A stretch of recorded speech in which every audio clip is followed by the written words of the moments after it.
We have talked about linear estimators and optimal linear estimator in the sense of mean square error. In this video, we talk about nonlinear mean square error estimator, which are, in terms of performance, are better, but in terms of complication, they may be a bit more complex. So let's see, nonlinear mean square error estimation. So suppose that you have a set of random variables x1, x2, etc., xn, and then you can consider a function g of x. Okay, so this is like s hat. So any arbitrary function g of these random variable gives you an estimator of s, but this estimator is not necessarily a good estimator or best estimator. So the objective in this video is to find the best function we want to optimize.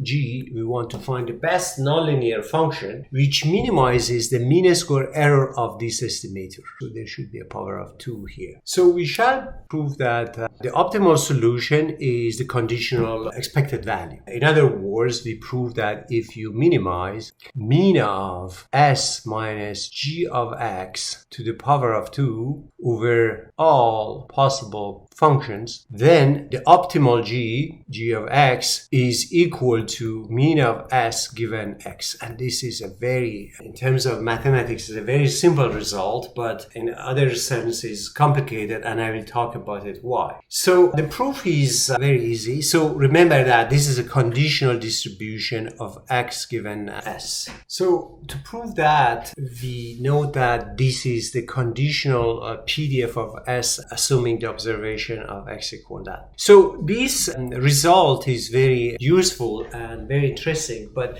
the challenge is that in real application we may not have this conditional distribution, or this integral may not be easy to calculate. But in general, one of the objectives of like machine learning algorithms is to learn from data, to learn these function directly, or to learn this distribution. So the proof is interesting and very easy. So the mean square error is, we can write it to prove that as a conditional. So this is the error given the random vector because we are observing it, and then this expectation, the second expectation, is over distribution of x, and the first one is over distribution, a conditional distribution.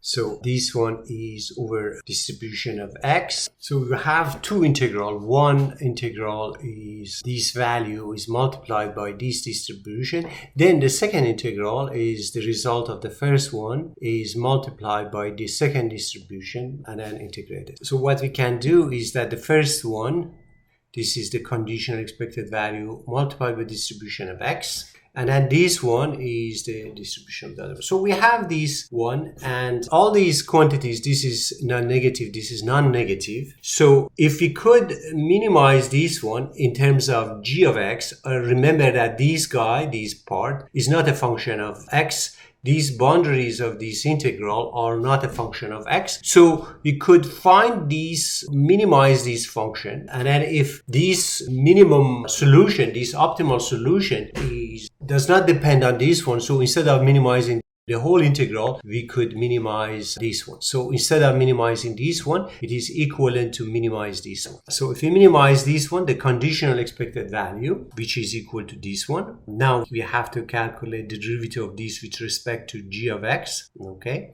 so obviously if you calculate a derivative with respect to g, it goes inside, and derivative with respect to this one, you can calculate. So what you can do is to expand this one, and you'll find 4 terms, and then try to minimize that. So the last term doesn't depend on g. This one, g of x, comes out, and the first one is integral of this one. So remember that here, when you are calculating this one, this x is constant. So because you say this value, this random variable takes this one, and the integral is only performed over s. So g of x is constant. You don't integrate over x. And now you can calculate derivative of this function with respect to g of x. So this will simplify. You get twice this one and you get twice g of x. And then if you set it equal to 0, g of x becomes equal to this integral. So this function minimizes this one and is your optimal mean square estimator. estimator. Obviously, this function in terms of x is not a linear function, so this is why we call it nonlinear optimal minimum mean square error estimator. And because this is more general than linear function, so this reduces your mean square error further down compared to the linear estimator. So this gives you a lower squared error, but it is more complicated. You need to have the conditional distribution, in which in many applications you don't have, but however you could build up nonlinear functions and then try to learn and then set those parameters to do well.